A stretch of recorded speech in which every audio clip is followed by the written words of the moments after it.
Shalom para murid Kristus yang dikasihi Tuhan. Saat ini kita akan bersama-sama merenungkan firman Tuhan dari Mazmur 119 ayat 105 dengan tema Surat Cinta dari Pencipta. Saudara, jika ada pertanyaan, apakah Tuhan cinta saudara?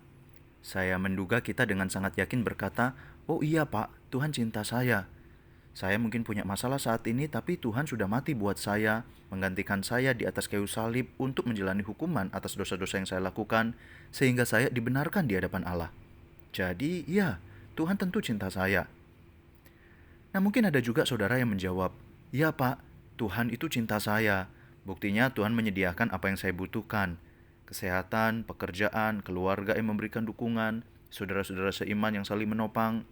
Bahkan ketika saya menghadapi pergumulan, Tuhan itu lupa memberikan saya hikmat dan kekuatan sehingga saya dapat melaluinya." Nah saudara, tentu saja jawaban-jawaban ini saya setuju. Ini semua dapat menjadi tanda bahwa Tuhan cinta kita.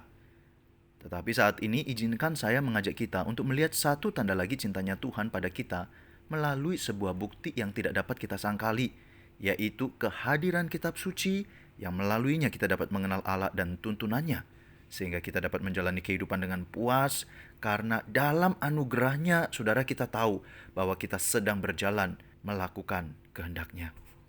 Mazmur 119 ayat 105 mengatakan, "Firman-Mu itu pelita bagi kakiku dan terang bagi jalanku." Saudara, di sini pemazmur mengungkapkan sebuah pengakuannya bahwa firman Tuhan dapat memberikan tuntunan dalam kehidupannya. Di sini pemazmur menggunakan analogi pelita untuk menggambarkan peran firman Tuhan. Dan jika kita mengetahui, pelita adalah semacam lampu kecil pada zaman dahulu yang menggunakan bahan minyak dengan sumbu untuk menyalakan apinya. Saudara, seberapa besar sih kekuatan terang dari pelita itu? Gak besar, cahayanya kecil. Tetapi cahaya yang kecil ini memiliki sebuah nilai yang sangat bermakna ketika menyala di tengah kegelapan yang pekat. Saudara, keberadaan dari firman Tuhan ini pada akhirnya menjadi penuntun hidup yang super penting dalam kehidupan kita. Hal ini tidak lepas dari sebuah realitas bahwa kita hidup di tengah dunia yang sangat gelap, saudara. Di sini dunia mencoba untuk memaparkan persimpangan-persimpangan jalan yang membuat kita bergeser dari kebenaran. Dan dunia yang gelap ini dengan gencar menanamkan nilai-nilainya supaya kita sebagai orang-orang percaya memiliki kehidupan yang beralih dari pengikut Kristus yang setia menjadi pengikut dunia. Atau setidaknya pengikut Kristus yang kompromi-kompromi dikit cincailah. Nah saudara, misalkan ada nilai yang mengatakan gak apa-apa selingkuhlah. Selingkuh itu selingan indah keluarga utuh. Banyak kok yang melakukan. Kalau nggak mau sampai selingkuh fisik ya selingkuh secara emosi saja. Kamu perlu diterima dan dihargai loh. Dan wanita itu memberikannya.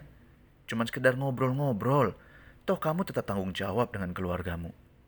Saudara, dalam situasi ini tentu kita memerlukan tuntunan firman Tuhan, bukan? Jika kita tidak memiliki waktu untuk membaca dan merenungkan kitab suci, sangat mungkin kita tidak lagi peka pada apa yang Tuhan kehendaki untuk hidup menjaga kekudusan pernikahan. Atau saat kita memiliki kedudukan dan keuangan yang cukup. Dalam posisi seperti ini, dunia mengatakan, beli aja semua yang kamu mau. Dengan punya ini itu, orang akan lebih menghargai kamu. Itu wajar, wong kamu kerja keras untuk mendapatkannya. Dan tidak terasa kita pun menaruh nilai diri kita pada barang atau sesuatu yang kita miliki. Saudara, jika kita tidak memiliki waktu untuk membaca dan merenungkan kitab suci, sangat mungkin kita tidak peka pada apa yang Allah kehendaki untuk melihat diri kita berharga.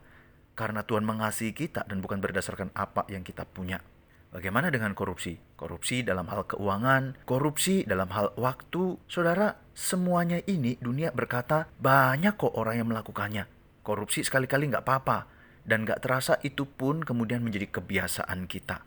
Saudara, sekali lagi, jika kita tidak memiliki waktu untuk membaca dan merenungkan kitab suci, sangat mungkin kita tidak peka pada apa yang Allah kehendaki bahwa kita adalah penata layan dari semua yang telah dipercayakan kepada kita, dan kita perlu mengelolanya dengan bijak.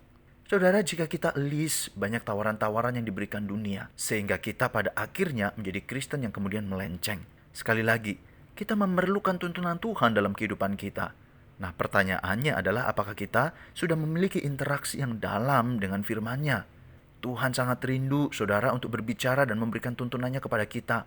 Apakah kita mau meresponi surat cintanya ini yang sudah dituliskan sedemikian rupa sehingga kita dapat mengerti apa yang menjadi kehendaknya? Saya mendorong setiap kita, yuk kita membaca dan merenungkan firman-Nya setiap hari. Dengan demikian kita makin kenal pada kehendaknya dan kita dapat menjalani kehidupan yang puas. Karena kita tahu dalam anugerahnya kita sedang berjalan pada jalan-jalannya. Selamat menikmati surat cinta Tuhan dan berjalan dalam kehendaknya bagi kemuliaan Tuhan. Amin. God bless you.